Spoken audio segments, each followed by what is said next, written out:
Hello, I am Alberto Mielgo. I'm the director and designer of the new trailer for the new upcoming Watch Dogs Legion, and we're gonna show you a little behind the scenes. There are a number of things, of course. The visuals already, they were really interesting, sort of like punk, aggressive. And I think that the universe that you guys created is very visionary, it's almost scary. So as an artist, I thought that it was very interesting to involve myself in a project that delivers such an interesting message in a human level, right? The artist was in the original script that I read from the agency, and it's one of the main reasons why I wanted to do this. I do not consider myself an artist that engaged himself in a political level. So when I saw this artist that is actually using her art in order to deliver a message, and a message that I actually like, and I think that is very beautiful into a human level, right? Reclaim your future. I thought that it was fantastic.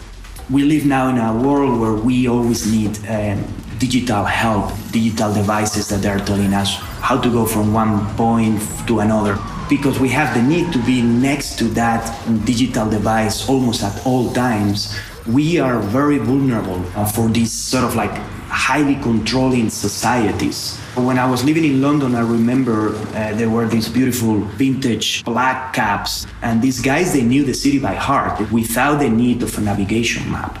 And a character that doesn't need a navigation map in order to function, it's almost the antithesis to the Watch Dogs universe, you know, suffocating, oppressive. So a character like that is the ideal character to become a hero. London, from an aesthetic point of view, is always very well curated, right? It almost feels like there is a graphic designer behind everything.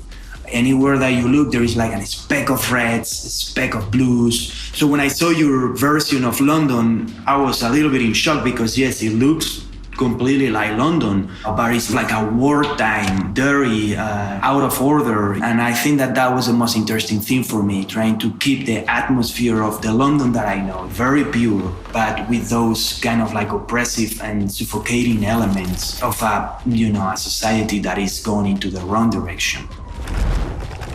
The most important thing that I like to do as a director, and it's something that I like to do by myself, is storyboarding and the animatics. Whatever I do in the animatics is usually a very accurate, close version to the final film. That's where I decide my shots, what the character is going to do. Basically, that's how we plan the film. Once the whole animatics is approved, we do, modeling based on the designs that I've been doing. Then we do the shadings, basically the final 3D look that the character is going to have. We paint a lot of the environments based on photographs that I bring from the trips. I love fashion as well and clothes, and when we design characters, I was working together with a stylist because that defines a lot the personality of the character. And then, I love cloth simulation and how organic and how everything is in terms of movement. You can see how everything moves like flawless.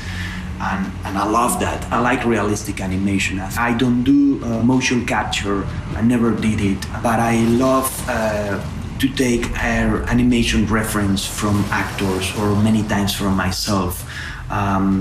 So what we do is we set cameras in different angles, close-ups, and the animator is able to see what the actor is doing. I'm obsessed with human motion, how do we move? How do we originate our movements? Where is our weight? So I like to apply that into my films and make it very realistic also in terms of proportions. I like the characters with realistic proportions. I like to simplify things that the eye do not really need, but the proportions, I like to keep them real.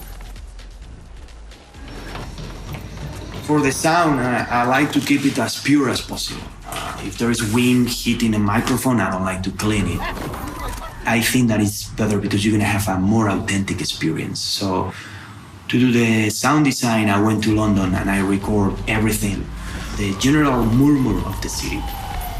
Also for the music, I wanted to be very aggressive. I wanted to be really energetic, and this artist called Kilowatt, he does very murky, very dark, sinister techno that I think that it was perfect for our message. Well. Welcome to the Resistance.